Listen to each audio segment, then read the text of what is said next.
पुराने समय की बात है। एक गांव में एक स्त्री रहती थी जिसे लोग कड़वी स्त्री कहकर बुलाते थे। वह हर समय गुस्से में रहती और दूसरों को तीखी बातों से ताने मारती। गांव के लोग उससे दूर रहने की कोशिश करते क्योंकि उसके सब दिल को चुभने वाले होते थे। गांव में नए आने वाले लोग भी उसके बारे में सुनते ही सावधान हो जाते, लेकिन कोई नहीं जानता था कि आखिर वह स्त्री इतनी कड़वी क्यों है। उसका स्वभाव ऐसा क्यों था। उसके पास एक छोटा सा घर था जहाँ वह अकेली रहती थी। लोग कहते थे कि उसका पति और बच्चे उसे छोड़कर चले गए थे, इस वजह से वह और अधिक कटु हो गई थी। लेकिन असलियत क्या थी यह कोई नहीं जानता था। गांव में एक युवा साधु आया। वह साधु स्वभाव से बहुत शांत और समझदार था। गांव वालों ने उसे कड़वी स्त्री के बारे में बताया और कहा कि वह उससे दूर ही रहे। लेकिन साधु ने सोचा कि हर इंसान के भीतर एक कारण होता है, उसकी कड़वाहट का। उसने ठान लिया कि वह इस स्त्री से मिलकर उसका मनोभाव समझेगा। साधु उस स्त्री के घर गया और दरवाजे खटखटाया। स्त्री ने दरवाज़ा खोला और गुस्से से पूछा, तुम कौन हो और यहाँ क्या चाहते हो? साधु ने मुस्कुराते हुए उत्तर दिया, माँ, मैं एक यात्री हूँ और कुछ समय के लिए आपके घर में रुकने की अनुमति चाहता हूँ। स्त्री ने उसे संदेह की नज़रों से देखा और कहा, तुम नहीं जानते कि मैं कौन हूँ।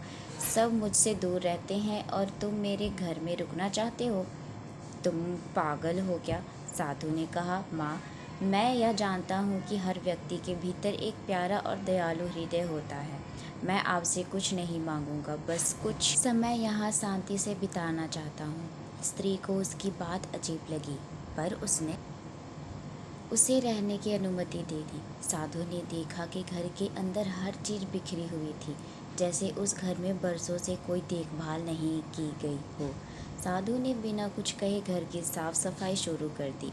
स्त्री उसे गुस्से से देख रही थी, पर उसने साधु को रोका नहीं। कुछ दिनों तक साधु वहीं रुका।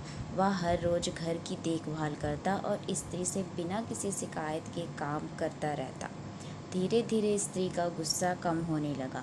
वह साधु के कामों को देखकर चुप हो गई, लेकिन उसकी कड़वाहट अभी भी बाकी थी।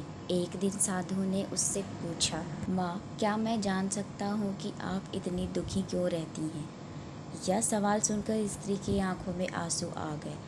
उसने अपनी दर्द भरी कहानी सुनाई। उसने बताया कि उसका पति उसे छोड़कर चला गया था और उसके बच्चे भी उसे त्याग चुके थे।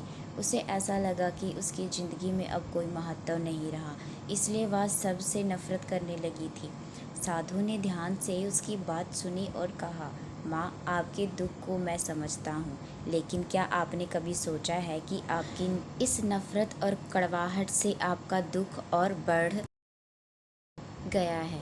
जब हम किसी को माफ़ नहीं करते तो हम खुद को तकलीफ़ में डालते हैं। स्त्री ने कहा, मुझे किसी से क्या लेना देना, सबने मुझे अकेला छोड़ दिया। साधु ने मुस्कुराते हुए कहा, जब हम दूसरों को माफ़ करते हैं तब हम खुद को मुक्त करते हैं। अगर आप अपने अंदर की कड़वाहट को छोड़ देंगी तो आपको भी शांति मिलेगी।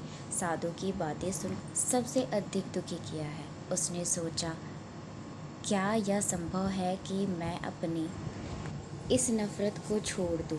अगले कुछ दिनों में स्त्री ने साधु की सलाह पर ध्यान दिया और अपने अंदर की कड़वाहट को धीरे धीरे छोड़ने की कोशिश की। उसने देखा कि जब उसने माफ़ी और प्रेम की भावना को अपनाया तो उसके दिल का बोझ हल्का होने लगा। गांव वालों ने भी देखा कि कड़वी स्त्री अब पहले जैसी नहीं रही। उसका व्यवहार धीरे धीरे बदलने लगा। उसने गांव के लोगों से भी मिलना जुलना शुरू कर दिया। वह अब उतनी कड़वी नहीं रही, बल्कि दयालु और शांत हो गई थी। इस कहानी से यह शिक्षा मिलती है कि जीवन में चाहे कितनी भी कठिनाइयाँ आए, अगर हम अपने दिल से कड़वाहट और नफ़रत को निकाल कर माफ़ी और प्रेम को अपनाते हैं तो हम अपने जीवन को शांति और सुखियों से भर दे सकते हैं। ऐसे ही कहानी देखने के लिए कंचन F90 को सब्सक्राइब करें। धन्यवाद।